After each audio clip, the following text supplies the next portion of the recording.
maaari po akong tumanggap ng inyong mga katanungan. Unang tanong mula kay Harley Balbuena, IBC 13. Hi, good afternoon, Yusek. Yusek, multiple sources from the DOH have disclosed that Health Secretary Ted Herbosa already tendered his resignation today. How true is this, Yusek? And if confirmed, did the President accepted the resignation of Secretary Herbosa?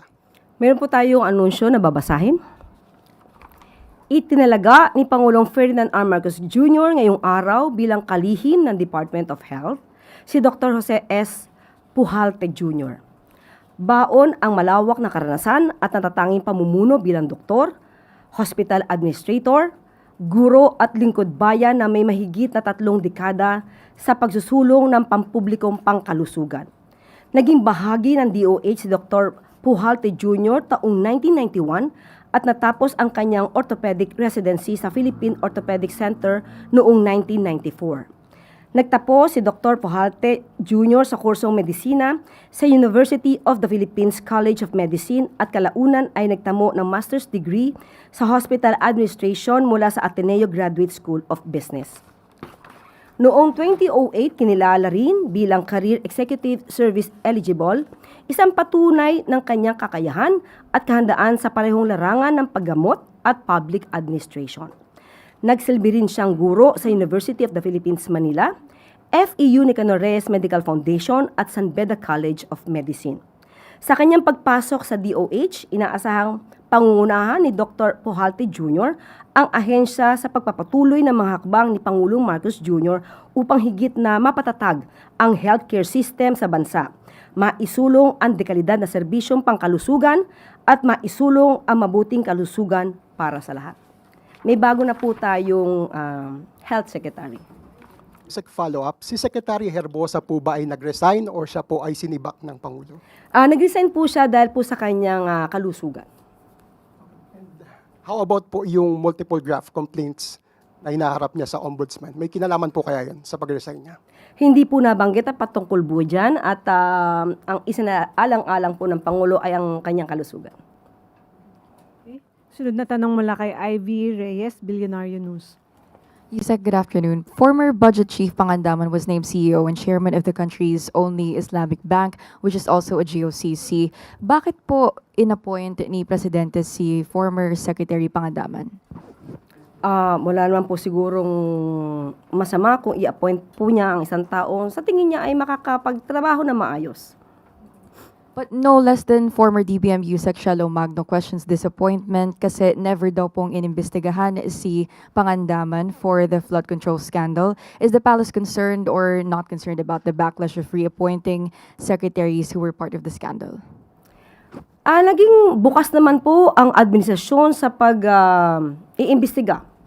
Kahit sino pa yan, kahit mga kaalyado, hindi kaalyado, kamag-anak, hindi kamag-anak, naging bukas po ang Pangulo sa pag-iimbestiga. Hindi lamang sa nakaraang administrasyon, kundi pati sa kanyang mga tao, kanyang mga cabinet secretaries or sino mang mga nasa ilalim ng ehekutibo.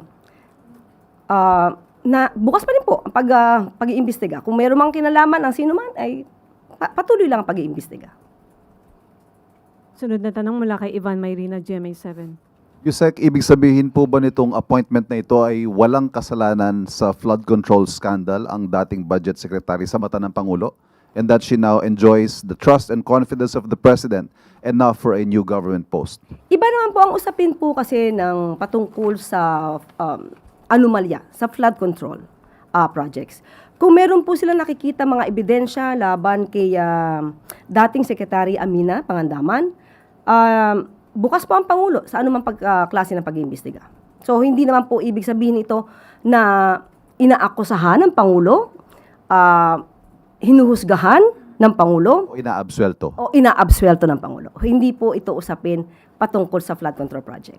But Yusek, doesn't this send the wrong signal na mag-a-appoint po ang Pangulo ng isang nadawit at nagbitiw sa kasagsagan ng flood control scandal, and especially at this time when the accusation against his administration is that he is only chasing selective justice? Kaya nga po sinabi natin, sa ngayon po ay wala tayong nakikitang anumang kaso na kinakaharap ni dating Secretary Amina Pangandaman. Kung meron po sila maikakaso at meron po sila ebidensya, sila po ay malaya na magsampa ng kaso. Pero siya po ba naimbestigahan na, ma'am? Hindi po ang Pangulo ang mag-iimbestiga. Yan po ay binigay sa ICI, ngayon po sa Ombudsman, pati ang DOJ. Malaya po ang mga investigating bodies na imbestigahan ang sino man maaaring sangkot. Okay. Ma'am, on another point, I just need to ask, kanina po nagkaroon ng rice-giving activity sa Mandaluyong. Ang tatakbo ng mga sako ay 10 kilos at ito ay bawat barangay makikinabang program. Ang kaso may mga nagreklamo po, ang bigas daw ay 8 kilo lang, hindi 10. Opo, at hindi po ito na naisin ng Pangulo. Kung ano ang dapat na ibigay sa taong bayan, dapat ibigay. Sa ngayon po ay nagbigay na rin po ng pahayag at nakausap po natin mismo ang pamunuan ng munisipalidad. Nakalagay po kasi doon ay Mandaluyong. At inilam po natin kung ano po ang nangyari dito. Dahil sabi po natin, hindi po ito na naisin ng Pangulo. So, ang impormasyon po na naibigay po sa atin, 29,500 na sako ng bigas na may supposed to be 10 kilos na laman ang naipamahagi. Pero approximately or ang estimate more or less 50 na sako ang sinasabing kulang sa kilo. So, ang inacknowledge po ito ng supplier at sila po ang nagkaroon ng pagkakamali dito. At humingi na po daw sila ng paumanhin sa Mandaluyong LGU. So, ang action po ng supplier, ang sabi po, ang pangako ay papalitan ng buo na 10 kilos ang sako na nakakuha ng 8 kilos. Bibigyan ng additional na 10 kilos na bigas. At hindi na babawiin ang una na ibigay na mga 8 kilos lang. So, ang LGU po ay nagdesisyon na i-blacklist ang supplier at may isinasagawa na rin po silang pag-iimbestiga patungkol po dito. Salamat. Sunod na tanong mula kay Maricel Alili, TV5. Good afternoon, Yusek. Yusek, on impeachment, Senator Ping Lacson said that they need the authorization from the president before they can open the green box containing the tax details of the vice president and her husband. Will the president authorize it? Wala pa po kasing naibibigay na anumang request, sulat sa Pangulo. So pag dumating na po ang kanilang paghiling, ito po'y aaralin at tingnan po natin kung ano magiging aksyon ng Pangulo patungkol po dyan. But sa pananaw po ninyo, how important yung green box in resolving the issues and the impeachment complaints against the president? Siguro sa mata naman ng tao, hindi lang sa atin, hindi lang dito ngayon na nasa sa room ng press briefing, alam naman natin kung gaano kahalaga ang mga dokumento na maaaring magpakita ng katotohanan sa mga issues na ito. So lahat ng dokumento, lahat ng lehitimo na mga dokumento ay masasabi nating importante sa paglalahad ng katotohanan. Follow-up question mula kay Glisel Pardilla, PTV. Good afternoon po, Yusek. Yusek, Senator Lacson is also seeking faster impeachment trial for VP Duterte to avoid idle court time. Alam po natin na it falls under Senate authority, pero meron po bang reaction yung Palace or does the Palace support a speedy trial? Sa ngayon po, katulad ng sinabi natin, ang Pangulo po ay hindi makikialam kung ano ang proseso na ginagawa sa Senado. Nasa pamumuno na po yan ng Senado kung paano po nila ito mapapabilis. Sunod na tanong mula kay Jervis Manahan, ABS-CBN. Magandang hapon po. Yusek, it's been 1 week since the Sandigan Bayan ordered the arrest of Senator Dante Marcoleta, but the senator is still in the hospital at nadadalaw pa po ng ilang mga VIP. Ano po masasabi ng palasyo po dito? Of course, ang kalusugan kasi ay hindi naman natin pwede itong isugal. Kung ano po ang sinasabi ng mga doktor, kung ano po ang kalusugan ni Senator Rodante Marcoleta, ay dapat din po nating pag-ingatan at ma-monitor kung ano po ang kalagayan ni Senator Marcoleta. So, kung siya po ay dinadalaw At mukhang meron nga pong nagreklamo or umalma dito na sa pag-uutos na rin po ito ng Sandigan Bayan. Sunod na tanong mula kay Tristan Odalo, Newswatch Plus.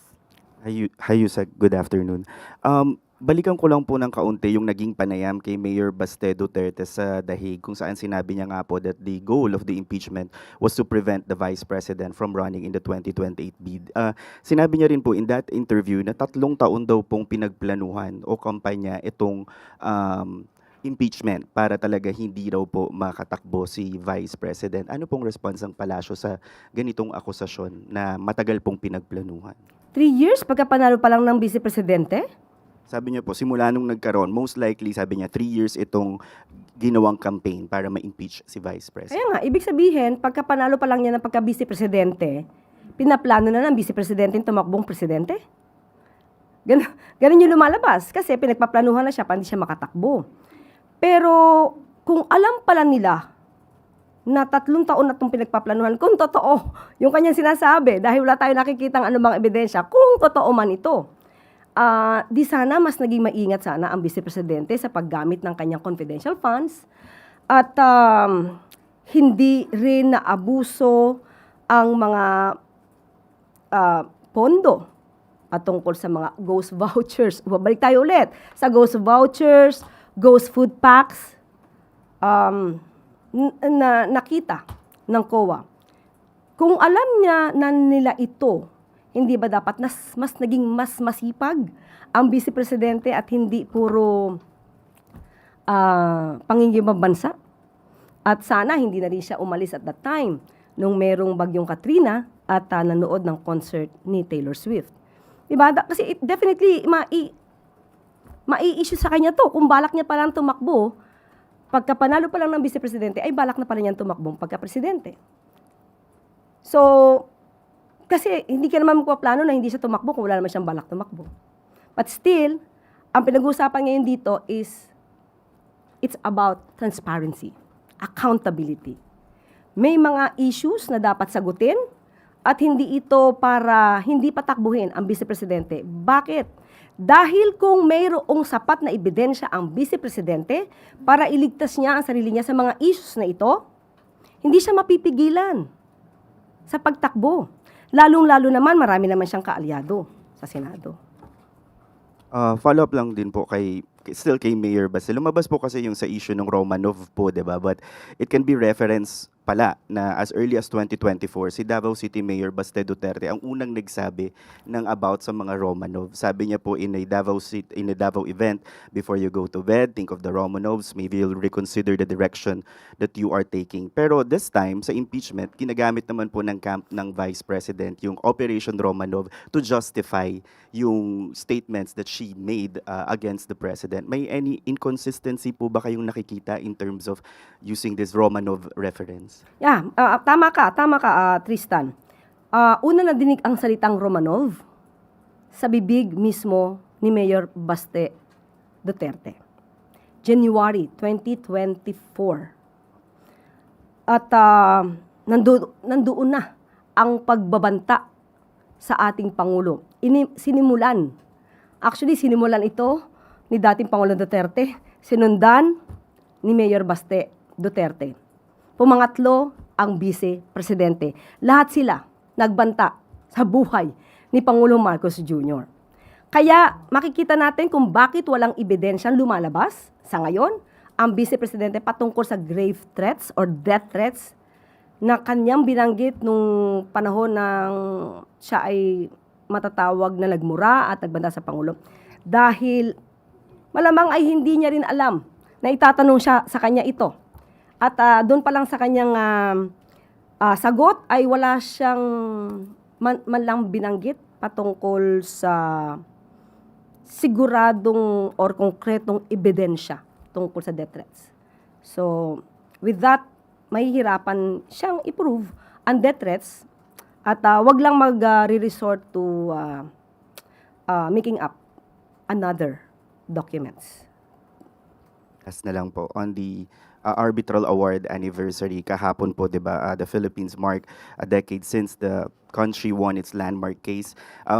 nagkaroon po ng chance to interview Paul Reichler, the Philippines' lead counsel in the South China Sea arbitration case. Sabi niya po, there was lot of valuable time lost, as much as close to a decade, since the Duterte administration abandoned efforts to build international support to back the 2016 arbitral award, making it harder for succeeding administration, including the Marcos administration, to advance yung country's maritime claims. So kumbaga nangihinayang po siya na maraming taon ang nasayang. Ganito rin po ba yung saloobin ng palasyo pagdating sa arbitral award? Actually, hindi lang po siya ang nakuna niyan, na nadinig na rin po natin kay dating Vice Presidente Leni Robredo na maraming nasayang na panahon. At sa ngayon nga ay pinupuri niya or kinasasaya niya ang ginagawang hakbang ni Pangulong Marcos Jr. pagdating po sa paglaban at pagprotekta sa interes natin sa West Philippine Sea. So, totoo naman na ipinaglaban ito sa panahon ni Pinoy, pero sa panahon ni dating Pangulong Duterte, ang arbitral award or ruling ay kinonsidera lamang na simpleng papel na pwedeng itapon sa basurahan. Na kahit ang kanyang dating Secretary ng National Defense, Secretary Lorenzana, ay wala rin nagawa nang iutos ni dating Pangulong Duterte na gibain or wag ipagpatuloy ang paggawa ng isang shelter para sa mga mangingisda sa isang sandbar, yung ating Sandicay. At pinayagan pa ni dating Pangulong Duterte na ang magpatrolya dito sa ating sandbar ay ang mga Chinese vessels. So, hindi po kasi ganyan ang polisiya ng ating Pangulo. Ipaglaban ang ating karapatan sa diplomatikong pamamaraan.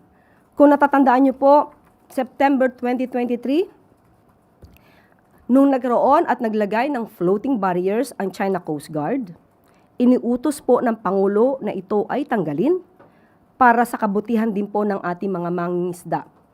Hindi nag-atubili ang Pangulo na gawin ang nararapat, hindi nag-provoke ng war, hindi nagkaroon ng kaguluhan, pero ipinaglaban ang karapatan at interes ng ating bansa. Kaya sa ating mga kababayan, yung mga panawagan ng iba na parang huwag na nating ilaban ang anumang karapatan natin sa West Philippine Sea dahil sa baka magkaroon ng giyera, hindi po yan ang nais ng administrasyon. Hindi po natin gustong maging duwag ang bawat Pilipino para ipaglaban ang karapatan natin. Pero hindi po tayo nagsasabi na dapat tayong sumulo sa isang giyera. Ang gusto ng Pangulo, lagi, diplomatikong pamamaraan. Okay, maraming salamat. Malacanang Press Corps. Balik sa Yusek Claire. Maraming salamat. Pangulong Ferdinand R. Marcos Jr. nanindigan sa mga matagumpay na pagsulong ng ating karapatan sa West Philippine Sea.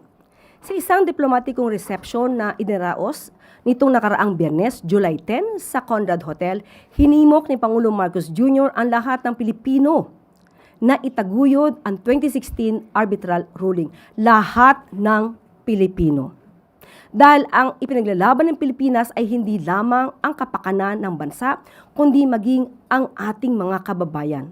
Ayon sa Pangulo, ang nasabing ruling ay direktang nakakaapekto sa mga Pilipino at sa kanilang karapatan na mangisda ng payapa sa ating karagatan upang matustusan ang kanilang pamilya. Naninindigan din si Pangulong Marcos Jr. na ang South China Sea ay dapat manatili bilang lugar ng kapayapaan, kooperasyon at ugnayan. Hindi ito dapat pagmumulan ng dibisyon o kaguluhan. Ang lahat ng ito ay naguugat sa pagpapahalaga ng ating bansa sa rule of law. Iginiit ito ng Pangulo sa kanyang talumpati. We did so because we possess an unwavering faith in a rules-based international order. For the rule of law is a great equalizer of all nations. It assures that right is not defined by might, that justice is never dictated by the relative size of a nation's territory, military, or economic power. Sa kabilang dako ay maraming Pilipino ang sang-ayon sa hakbang ng pamahalaan pagdating sa usapin ng West Philippine Sea. Ayon sa Okta Research, 66% ng mga respondents ay sumusuporta sa administrasyon ni Pangulong Marcos Jr. pagdating sa pagtaguyod sa 2016 arbitral ruling.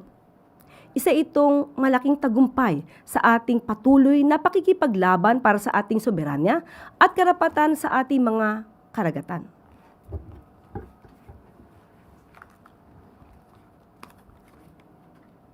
Peace can only endure when it is anchored on justice, mutual respect, and the sovereign equality of all nations. Disputes between nations must be resolved not through coercion, not through the threat or use of force, but through peaceful means and the rule of law.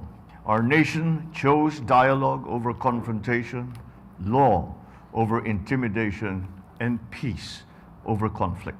Right is not defined by might, that justice is never dictated by the relative size of a nation's territory, military, or economic power, whose ancestors have cast their nets in these waters for many generations, and who deserve to fish in peace, in safety, and with the dignity to feed their own families.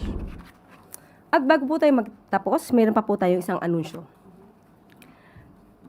Nakatakdang magtungo ngayong linggo si Pangulong Ferdinand R. Marcos Jr. sa Singapore para sa working visit mula July 14 hanggang 16.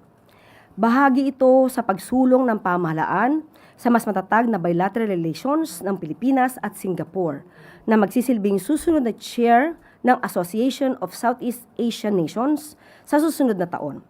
Sa maiksing working visit, nakatakdang magkaroon ng courtesy call ang Pangulo kay Prime Minister His Excellency Lawrence Wong, kung saan inaasahang isulong ang pagpapalawak ng kooperasyon sa trade and investment, environment and health, at regional and global development habang patuloy na isusulong ang commitment ng dalawang bansa hinggil sa ASEAN centrality at regional stability. Makikibahagi rin ang Pangulo sa Milken Institute's private roundtable discussion sa Philippine Embassy sa Singapore kung saan makakasalamuha niya ang mga business leaders bilang bahagi sa effort ng pamahalaan matapos kilalanin ang Pilipinas bilang upper middle income country. Si Unang Ginang Riza Araneta Marcos naman ay magbabahagi ng kanyang mensahe sa Global Economic Cooperation East Summit bilang tugon sa imbitasyon ng Future Economic Cooperation Council, isang India-based economic platform na nagbubuklod ng mga business at government leaders upang isulong ang global strategic economic cooperation. At yan po ang ating pinakahuling anunsyo. At lagi po natin tandaan, ang bagong Pilipino ay ipinaglalaban ng interes ng bansa sa lahat ng oras. Tumutulong sa gobyerno sa pagpapaangat ng bansa at hindi puro reklamo at paninisi ang alam. At dito na po nagtatapos ang ating press briefing. Magandang araw para sa bagong Pilipinas.